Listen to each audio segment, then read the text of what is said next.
Welcome back, football fans. What a game we've just had at Ellen Road, and all our reaction and analysis is coming up next.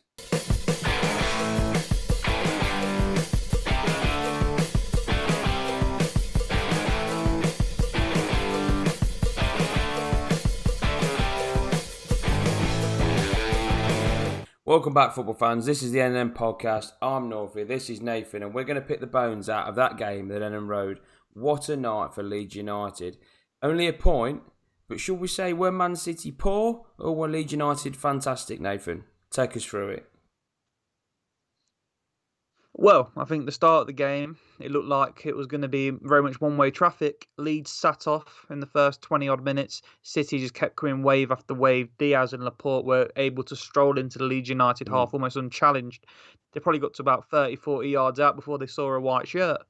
And when you do that against City, you find yourself boxed in. It's just a matter of time. So they'll pass you to death. They'll work it side to side and they will find openings. And that's exactly what happened in the first 20 minutes. City took the lead. But then great character by Leeds United to then, because if anything, that could put the fear of God into you. And you can make you go back into your shell even more. But Marcelo Bielsa and Leeds United actually got out of that shell, took the game to Manchester City. And from then on out, it was anyone's game. And if anything, City probably got off quite fortunate to get away with a point. And again, Pep started his starting 11 without a recognised striker. And okay, he's got two of his key strikers out injured, in Aguero and Jesus. But he's still got the young lad Delap on the bench. But he was reluctant to even bring him on. Is that Pep kind of saying he's not ready yet? Or is it a lack of confidence? Or because for me, Man City really struggled to hold that ball up in that final third. There's a lot of neat football at times. Sterling dropping in and out. Mahrez trying to get... But, Mahrez, from our time, he's not the strongest. And every time he picked the ball up in them tight areas, Leeds just took it straight out of his feet and they were breaking away. And Mendy and Walker, they just couldn't cope. It was just wave after wave from Leeds. Constant counter-attacks in the channels. And to be honest, in the first half, I thought to myself, Man City to get the early goal, I thought it's going to go on and be a 3-0. It's going to be a comfortable 3 or 4-0 here for Man City. But Leeds got back in the game and they were fantastic. They really were. It was a great game to watch for the neutral. But, I thought Leeds deserved the win. I thought Man City were fortunate to come away with a point. Oh, they were in the end. Like we said before, first 20 minutes looked like every single Man City, 90% of Man City games you see where the opposition just sit deep and Man City get at them and slowly break them down and pull ahead, get 2-3 goals and game over by half time. But no, like I said, Leeds came out their shell. Mendy and Walker defensively, questions have always been asked about them too. If Walker wasn't quick, he wouldn't be playing in the Premier League because that bloke needs every yard of pace he has. He needs for the amount of times he gets caught out positionally. Mendy had an absolute nightmare. He doesn't have the same blistering pace as Kyle Walker, and I think he was the worst player on the pitch for Manchester City, and it showed. Pervader in the second half when he came on, a young 19, 20-year-old kid, caused a World Cup winner absolute nightmares. He just doesn't seem to know how to defend very well at all, Benjamin Mendy. But no, Kyle Walker as well, very poor. But like I say, at Leeds, grew into the game, grew in confidence, realised, sitting off, they're just going to knock it round us for fun. But if we actually get in their faces and make things ugly, our possession City ain't that great. You can get at them. There's no leaders in that City team. If you get in their face and make things uncomfortable, there's no one in that City team. There's no company. No one's going to grab the game by the scruff of the neck. So you can get at them and you can have a very good effect on them. And Leeds did that in second half. They in a way, they bullied. They sort of bullied Manchester City in a way. They forced them into a game City didn't want to play. And Leeds, in the end, were very unlucky not to get away with it. Yeah, interested. And speaking of the two fullbacks, they were the two worst rated players on the pitch. I think Walker came out with a 6.5 and Benjamin Mendy was the lowest rated player throughout both sides with a 6.2. And you speak about Mendy, and one of the key stats that stands out for me is he lost possession 17 times. Now, people will probably say, yeah, but if you look at the other players, KDB, he gave it away 20 times. But players like Kevin De Bruyne and Mahrez, they're going to be playing them riskier passes. They're going to be looking to try and open the teams up. So they're going to, them sort of stats are a little bit misleading from time to time. So there is a chance that they are going to lose possession a lot more. As a defender, to lose possession 17 times, And let's be honest, he wasn't playing the most ambitious passes. He wasn't trying to play in strikers in behind. He was playing simple passes. The amount of times I've seen him give the ball away, or a bad touch. I don't know. I can't see how Pep can warrant the amount of money he spends on his back four. I've seen in the region of nearly 80 million, probably more. Yeah. Well, I What, think this season? overall, as a whole, John Stones, Nathan Ake, Mendy, Walker. He spent hundreds of millions overall. He spent more on his defence than some countries have on their military defence budget. I don't know the exact figure, but he's spent well into the hundreds of millions on defenders. You got to think Otamendi. Was he there before? I think he was there before. Otamendi, John Stones. And I think didn't Pep bring him in? I don't know. Well, John Stones he bought in, Ruben Diaz he bought in, Nathan Ake he bought in, Benjamin Mendy he bought in, Cancelo he bought, Kyle Walker, Cancelo he bought in, Danilo did he bring in? I'm not sure about the time, but he spent hundreds of millions on his back four, and it doesn't seem to get any more assured ever since Company left. They just seem to no leadership, like I mentioned before, a bunch of headless chickens at times. And I think with Mendy and Kyle Walker, I think being an defender in a City team usually is quite an easy job. Teams sit so deep off you, you can just waltz forward with the ball, no pressure on you at all, and you just give it to KDB, you give it to Bernardo Silva, you give it to Fofo, or whoever's on Riyad Mahrez, and you let them do the magic. But because Leeds got in their face, they put these defenders under pressure, and they cracked. I mean, Benjamin Mendy looked so far out his depth in that second half. It was unbelievable. And I think at City, he's so used to just getting the ball, having no one within 20 yards of him, the opposition team, just letting him trot forward, offload it, and go for an overlap.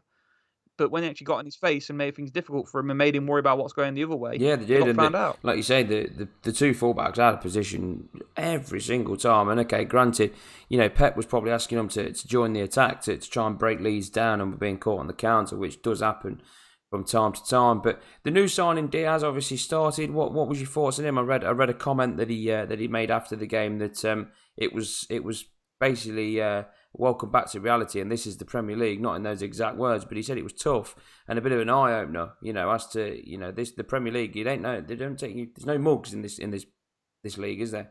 No teams. No, I think it's right to reserve judgment on Ruben Diaz just for now. Obviously, 23 years old, never kicked a ball in England, coming from Portugal. It's a completely different ball game, if you pardon the pun. And I think it's too early to reserve judgment on him. I think he needs time to adapt and learn the league. Obviously, he's got quality for the amount of appearances he's got for Benfica and the caps he's got for Portugal. But will he be suited to the Premier League? Only time will tell. But I think it's way too early to say based on what happened against Leeds. No, I agree. As for Leeds, I thought they were fantastic from top to bottom. On paper, you look at their starting lineup and there's no one there that I would go, I'd have him in my side. They're not, I say they're not the best side. Evidently, they've got something about them, but on paper, Luke Ayling, he's not a player that screams quality, but they were fantastic, weren't they? The back four, I think they all average ratings of like 7.5, 7.6. They were nearly an 8 out of 10, which is a fantastic score to be getting against the likes of Man City. I couldn't fault them. Even the first 15, when they looked a little bit nervy, they still looked confident. They still looked comfortable, and once they kind of weathered that storm. To me, I thought there was only going to be one winner. I thought it really unfortunate. Really unfortunate. Oh, you mentioned Luke Ayling there. I remember, obviously going back as a Leicester fan, I remember 6-7 years ago him playing for Yeovil Town. Yeah. And then he moved on to Bristol City in League One and the Championship. To see him come into the Premier League and have such an impressive game against, what's regarded as one of the best teams in Europe is a testament to how far he's come, and probably a testament to how well he's been coached and under Bielsa, and how much as a player he's improved individually and within the system that Leeds play. You mentioned I think it was similar to Leicester last week when we played them. I don't buy into this whole weathering the storm thing. I just think if you sit off City, they get at you and they cause you problems, and you get penned in and you can't get out. That happened against us and they went 1-0 up. It happened against Leeds and they went 1-0 up. When you get in City's face, they fucking crumble. Like a fucking soggy cooker. They can't take it. They just fold. You can get, obviously, technically, Leeds were far the less superior side. Technically, Man City have wonderful technical players. But you get it in their face, they don't like it. You put KDB under pressure, he doesn't like it. You put Foden. He wasn't used to that kind of game playing for City. They got in his face, they roughed him up, and he had an absolute stinker. Yeah. I'm like, he's a young player, he's going to be inconsistent, but it was a bit of a reality check to it. And I think that's the blueprint for teams now playing City. You sit off them, you may as well give them the 3 points now. You get in their face and make a game of it. You drag them into a match they don't want to have. Because what City want you to do, they want to have all the ball. They want to knock it round. They're so used to teams sitting off them and then, the fullbacks bombing on, getting round the sides, trying to break You're teams right. down. You get in their faces, you make them worry about what's going on. Because they're out of possession. They're not a great team. I know everyone goes on about this press. It's easy to press when every single member of the opposition's on the edge of his own Yeah. area No, I agree. because they're so deep. You get in, you actually go at them, go almost man for man. It might like go man for, you can actually cause them absolute havoc. You can. I mean, Leeds could have had 3 or 4 in the second half. I don't know how they didn't, to be fair. And it's obviously City has always that chance of the counter attack coming from City, but they look so shaky, they look so uncomfortable when teams get in their faces. So if I was playing City in the next few weeks, I'll be saying, hey, get at them. Don't be scared. Don't show them too much respect because that's what they want. You sit off them, they'll pass it around you all day and they'll break you down and beat you. As we saw in the first 20 minutes against Leicester and Leeds. I think another key tactic that many managers will be looking at now is try and break that first press from Man City. If you can break that line and you can break that first press that Man City put on you, you can really hurt them. It happened last week when we played them at the Etihad. Yeah.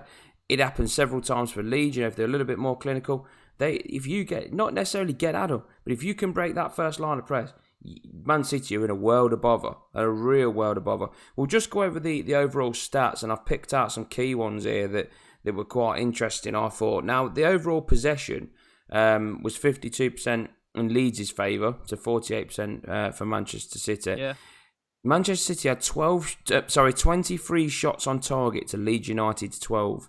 But on target, they only hit the target twice. Leeds United hit the target 7 times. Now, this next one, for me, and people will probably argue big chances and whatever, but big chances created. Leeds United created 5 big chances.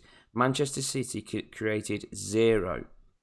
So, this is the Manchester City that was meant to be the dominant force under Pep Guardiola, have not created, according to the where we get our stats, have not created one big chance.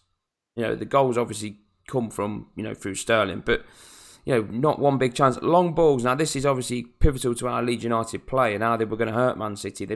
Leeds United played 57 long balls.